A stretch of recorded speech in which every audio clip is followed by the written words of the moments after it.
What's up, everybody? I am back, of course, with another Top 5 Thursday, and this suggestion is from a repeat offender, Adam Walls. And that, of course, is going to be on Top 5 Jack Nicholson movies. Now, of course, if you're new here, this isn't the Top 5 best Jack Nicholson movies. I always do my Top 5 personal favorites. So, if your favorites are in here, hell yeah. If they're not, no, it's my list. You know what I'm saying? And maybe, I might put you on to a couple you haven't seen. But I'm not thinking I'm going to with this list. He's got some pretty heavy hitters at the top that are hard to ignore.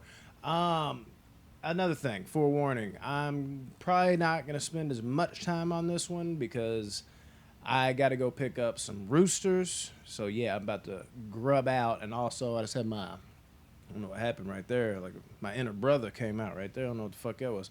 Sorry about that. Anyways, also I just had my COVID shot, and I feel like I can already feel it coursing through my body. So let's hope that Brandon does not get sick. Brandon, as in me. Anyways, top 5 Jack Nicholson movies. Number 5, something we just reviewed recently, and it's definitely not one of his best movies. So there is this one, Mars Attacks. We literally just reviewed this.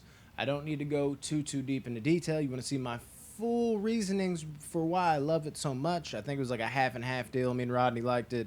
Josh and Tyler weren't the biggest fans. I think Josh was a little lukewarm. But you got me on there just talking about it. But a short summation would be I grew up with this movie. So, to the point, I think it was my favorite movie at one point. Like, that first year it came out, I was just enamored by the stars. At the time, people like Martin Short, Michael J. Fox, people like that were, huge. Now, I don't really care about them. Not saying I don't care about them. I still like them, but they were top of the fucking line back then. You know what I mean? Like, all those comedies, and I was being shown when I was 5 years old.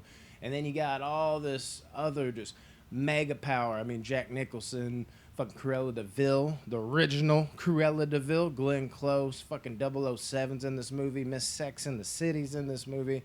I could keep going on down the list. Even Jack Black's in this movie. We had that at the beginning of it. It just was so overpowered with star power. And seeing even some of the serious ones, now that I'm older, kind of loosen up for this kind of movie and just have fun. I have a blast with it. But the aliens truly steal the show. They're tons of fun to watch. I can listen to them do that stupid shit all the time. We come in peace. We come in peace. People slow down because we're stupid Americans. Like, what do you mean we come in? Ba ba ba ba ba. Shoot us up. That's, yeah. That We're stupid. It is what it is. I believe that that's probably how this would go if this was real. Mars Attacks is still a ton of fucking fun. Oh yeah, even Ray J's in this fucking movie. What the fuck is going on? Oh my god. And I didn't even bring up old Jim Brown. Shit, running back. Oh my god, one of the best, if not the greatest running back ever. Yeah, you can't beat it. Crazy.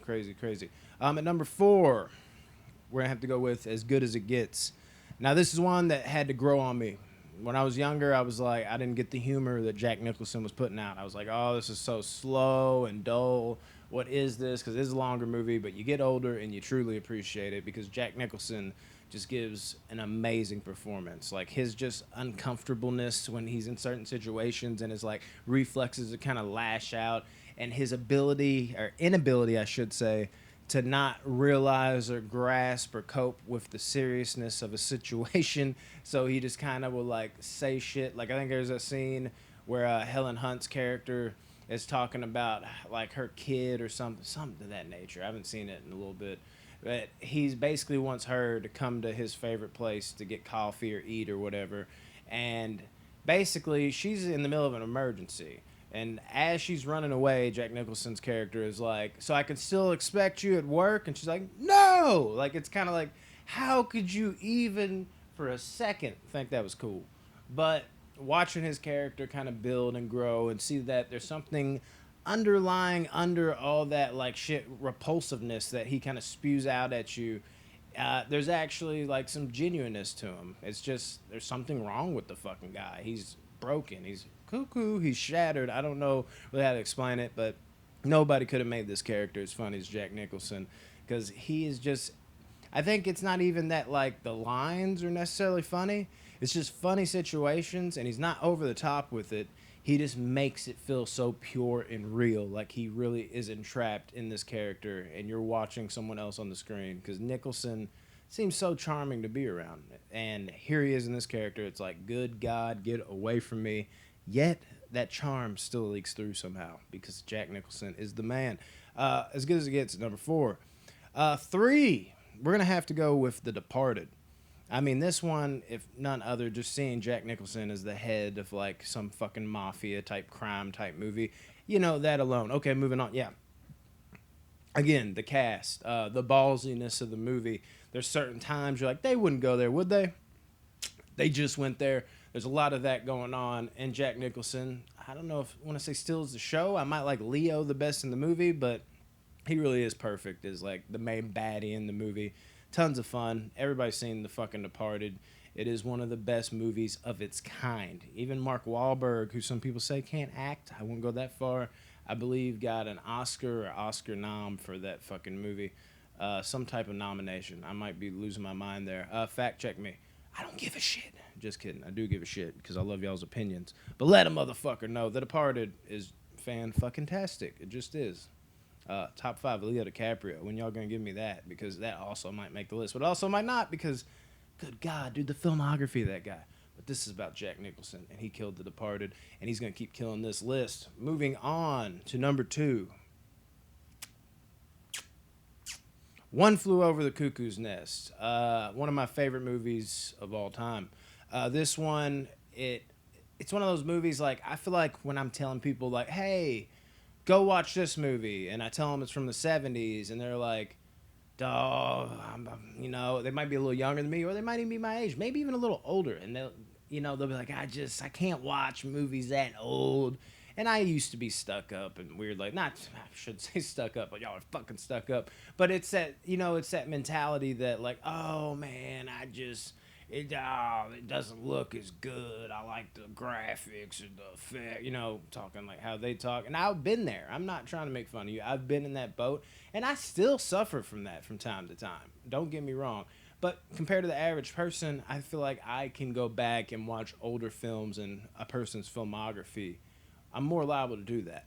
But the point is One Flew Over the Cuckoo's Nest is so fucking good. It doesn't even matter. It's aged so well. And I got to tell you, it's great not to just see a young Jack Nicholson, but to see a young Danny DeVito and a young Brad Dourif. Christopher Lloyd as well. I mean, dude, the cast. Oh, my Lanta. Very, very fucking solid, especially being as young as they were. And just watching them in the Cuckoo's Nest is quite the fucking blast, dude. You gotta love that movie. The big Indian guy, name escapes me right now. He was so great in that fucking movie. And it's just a little bit of everything. It really is a movie that isn't horror ever, but if there's parts that feel downright horrible, there's parts that feel downright sad, there's parts that'll make you laugh your ass off. One Flew Over a Cuckoo's Nest is a complete movie that has most definitely stood the test of time. If you have strayed away from this for any reason, because you're like some of the people I talk to where they're like, oh, it's kind of old. Oh, I mean, how old were the 70s? Like 50 years ago now. No, they weren't. Oh, shit, they were. Yeah. So that's like the equivalent of when we were watching movies in the 90s, movies in the 40s now. Think about that. That'll blow your fucking mind. I'm sure you have already, but if you haven't, the fuck is going on here with the time? What is going on here? But yeah, watch One Flew Over the fucking Cuckoo's Nest. What are you doing if you haven't watched it? Amazing movie. Number 1, The Almighty of Almighties. Obviously another one of my favorite movies of all time, or One Flew Over a Cuckoo's Nest wouldn't be one of my favorite movies of all time at number 2. The Shining. Oh my God. I just went into some type of detail about this because it made my top 5 something other. I don't know what the fuck it was. It was like a week or 2 ago. I'll have to think on that later. But The Shining, man, again, and it all gets pulled together by Jack Nicholson's character. And I'll go a step fucking further. The kid, oh my God, Danny, he fucking murders it. Shelley Duvall is the wife. How fucking good is she in that movie? There's some people that say she's annoying and all this.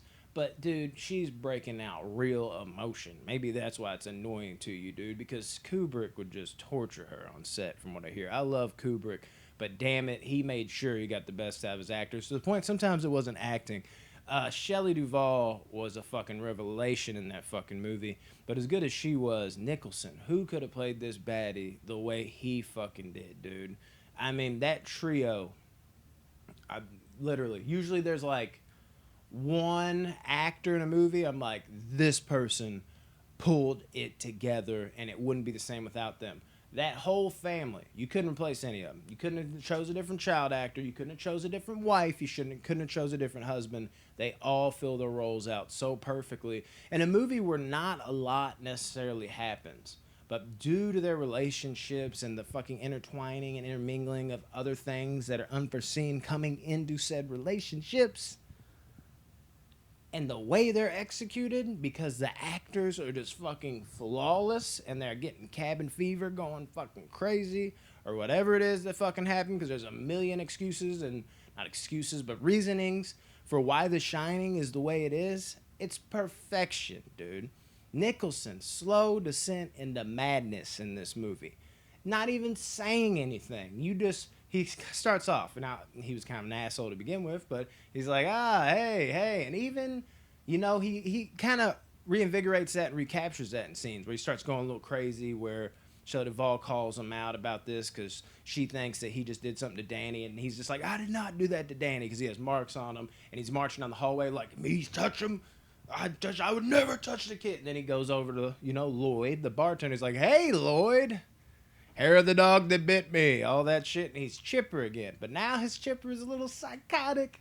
And then you see him throughout the movie. There's a scene where he's looking out the window and his fucking eyebrow is like twitching up. And he's kind of got like a grin like this. Little subtle fucking things. I mean, I guess it's not too subtle. I normally equate subtle with not talking, just emotions. But if you look like a fucking ridiculous mongoloid looking out the fucking window like Nicholson did right there, it's not that subtle. But you know what I'm trying to say. He brings all those emotions out. It's not with words necessarily. It is with words later on. But there are so many little details that Nicholson just shoots over the moon, where you can see the descent in madness in ways that I don't know if anybody else has ever pulled off on screen. Little details like when he's screaming about fucking Shelley Duvall's character, let him out of the fucking freezer after she finally traps him. And he's like fucking talking to himself and screaming at her, and he's using his fingers and he's like tapping on the fucking door, telling her to let him the fuck out. Amazing. I could rave, rant, rave, go to a rave. I don't fucking know. I can do any of those things, but you'll know at the end of the day, The Shining is still Nicholson's best movie. Or is it? What do you think? That's my favorite. Goodbye, guys. I actually went about my normal time. I guess I couldn't shortchange you, Adam. Hope you enjoyed this list. Let a motherfucker know, and let a motherfucker know if you have some disagreements and you're like, oh, how is this not on here? Because I've got a few. I'm a fucking sucker for The Witches of Eastwick. What's it called? Wolf. I almost said Howl for some reason. That's another werewolf movie. The movie Wolf with Michelle Pfeiffer. Very quality stuff as well. I mean, go on and on and on and on, dude, with his fucking movies. And that's some of his, like, more underrated movies. Dude is legit. Even, like, I think it was his last movie, Bucket List. I enjoy that. Nicholson's got so many damn flicks, dude. But this is what I narrowed it down to. And I'm not even saying, like, okay, those are my other favorites. I could keep going. He's got that many. But that would be my 5. Got to be honest with myself. All right, love y'all, man. Thanks again for another Top 5 Thursday. I believe I've at least done... This is the second or third of yours. I might be wrong. Sometimes it's hard to keep up with, but keep commenting, man. I appreciate it, and I always appreciate doing the top 5 of Jack Nicholson. All right, bro. Love y'all, man. Keep killing it.